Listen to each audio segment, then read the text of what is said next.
Hello mga ka-super kasari, today is Wednesday. Meron po tayong dalawang delivery or dalawang ahente na dumating po dito sa Sari-Sari Store, which is yung ahente po natin ng itlog and then ahente po natin ng soft drinks. Bali guys, yung ahente ko po ng itlog ay isa na lang po. Hindi na po pumupunta dito si ate, yung pinakauna ko talagang ahente. Ang nagstay na lang po dito sa Sari-Sari Store ko is yung bago kong ahente na ayan, medyo nakaka-disappoint lang kasi weekly talaga siya nagtataas. Pero naintindihan naman natin na sa sobrang taas ng mga bilihin, patuloy pa rin ang pagtaas, kaya patuloy pa rin yung pag-a-adjust natin. So ngayon po, kumuha po ako ng nabigla ako at nagulat talaga ako. Sabi ni Kuya, pagbungad niya dito kanina, ang eksaktong sinabi niya, tumaas po ulit ang itlog, 250 na po. So, ang kinukuha ko kasi guys na size ng itlog is XL. So, last 2 weeks ago, ang kuha ko pa sa kanya is 235. Tapos, last week, 240. Na-inform ko kayo na tumaas ng 5 pesos. Tapos, ngayon, pagdating ni Kuya, ngayong week na to, tumaas siya ng 10 piso. 10 piso guys yung itinaas. So, talagang na-shock ako. Kasi, akala ko talaga yung mga ganyan, kapag nagtataas is palima-lima lang. So, kasi kapag pasampu-sampu, talagang medyo masakit na sa atin bilang tindera kasi hirap na din tayo sa pag-a-adjust ng bentahan natin. So, ayan, ipapakita ko sa inyo guys yung itlog na aking kinuha kay Kuya. So, ito mga kasari yung itlog na kinuha ko kay Kuya, dalawang tray. XL po ang size nito. So, sana hindi tayo guys makapiright kasi may nagpapatugtog. Bibilisan ko na lang. May nagpapatugtog kasi dyan guys sa machine shop. Ayan. Malimit silang magpatugtog and sobrang lakas nilang magpatugtog. Ito, XL. 250 na po ang kuha ko dyan. So, 10 pesos pa din po yung ating bentahan. Nabawasan po yung ating tutubuin ng 10 piso. Tayo na lang po ulit na magpaparaya sa ating mga customer bilang isang tindera. Kasi kahit papano may tubo pa rin naman po tayo mga kasari ng 50 pesos kada isang tray. So, dito sa dalawang tray na aking kinuha, tutubo pa rin po ako dyan ng 100 pesos. Kung mapapansin nyo, meron dalawang dalawang egg. Ito guys ay pinapalitan ko kay Kuya, yun nandito pero hindi niya nakinuha. Ito kasi guys, kapag kumukuha ko ng itlog doon, ayan, may mga biak siya. Ayan, kasi nakataob yung itlog. For example, ganito guys. Di kukuha ko ng itlog, pag angat ko na ganyan, ayun, butas yung itlog or kaya may crack. And sabi naman ni Kuya, hindi naman yan may iwasan kasi nga ganyan talaga, and yung gamit niya kasi sa pagde-deliver is tricycle, maalog kasi yun guys. So ngayon naman, ayan guys, 10 pesos pa din yung bentahan ko ng itlog. Ngayon naman, puntahan naman natin yung magkasabay kasi guys silang dumating, kaya kung mapapansin nyo dun sa unahan ng video ko, dalawa yung binabayaran ko kanina. 1,980 yung total ng pinagbayaran ko sa ahente natin ng soft drinks, and ito po yung ating mga kinuha.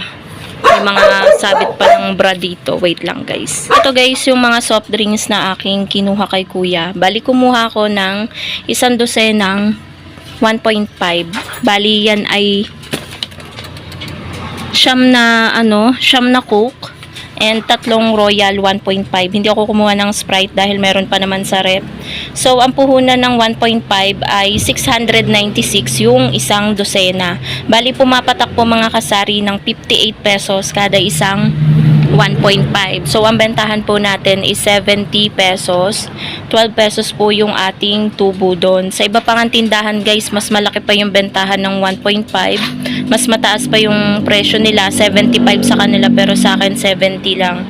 So, advantage kasi natin yun dahil medyo mababa yung ating bentahan sa ating bibili yung mga customer. So, kumuha naman ako guys ng tatlong Coke mismo. Ayan siya. Mabenta kasi guys ang Coke mismo tsaka isang Sprite mismo. Pakita ko sa inyo yung natitira na lang dito ng mga mismo. Madami pa tayo dyang mga inumin, pero yung ating Coke ay 5 na lang yung naan dito sa baba.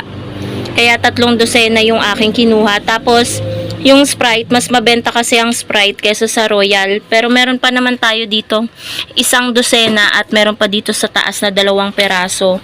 Yung Sprite natin, ayan, may isang dosena pa tsaka ilang peraso pa din. Pero kumuha tayo ng isang dosenang Sprite. So, ayan guys, last week tumaas po yung ating mga mismo. Ano kasi, last 2 weeks ago, 184 na. 184 pa lang yung ating kuha sa mismo. Pero, last week, nagtaas siya ng 6 pesos. 190 pesos na po ang puhunan ng isang dosena. So, bali mga kasari, ganun pa din ang ating bentahan. 20 pesos pa din, bumaba yung ating tubo ng 6 pesos, 'di ba?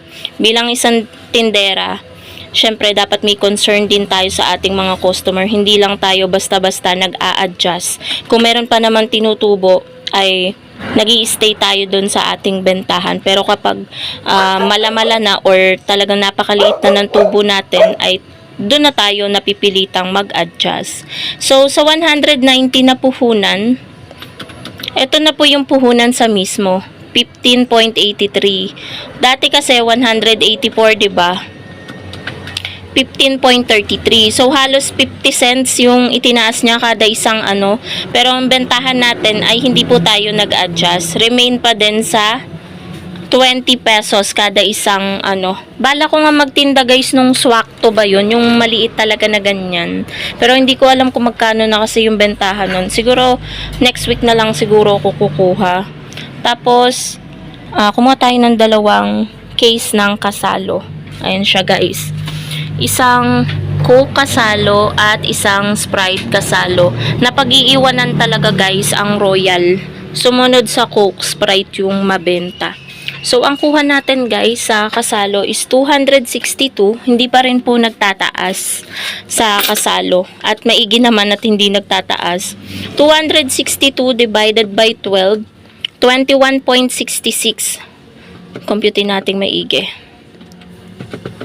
Ayan, ba't ganun pa iba-iba? 262 divided by 12. Ayan, 21.83, 28 yung ating bentahan. 21.83 minus 28. Ang tubo natin ay 6.17. Kaya kailangan guys, lagi tayong nagde-deposito kapag wala silang dalang bote. Kasi kung hindi sila magde-deposito at hindi nila binalik si bote, ang tutubuin na lang po natin ay 17 centavos. 'Di ba po, mga kasari? At least may tubo pa rin pero 'di ba? Nag-e-electricity pa tayo, nagko-consume ng electricity kasi pinapalamig pa natin. So, yan lang guys, yung kinuha ko na worth 1,980. Mas malaki doon sa kinuha ko last week. Ang nagpalaki talaga dyan is yung 1.5 kasi medyo mahal ang ating 1.5. So, yun lang mga kasari ang update ko sa inyo ngayong Thursday, and sana na-update ko kayo sa puhunan at bentahan ko ng mga items na yan. Nakakasad lang dahil yung ating egg ay tumaas na naman po, pero tayo bilang isang tindera wala naman tayo magagawa, 'di ba? Tayo ay isang hamak na tindera, 'di ba? Na kailangan lang kumita, 'di ba? Ng papiso-piso, 2 piso, 5 piso, ganyan. Tiyagaan lang talaga at patagalan. So, yun lang mga kasari. Thank you so much for watching. Happy selling po sa inyong lahat and God bless po. Bye guys!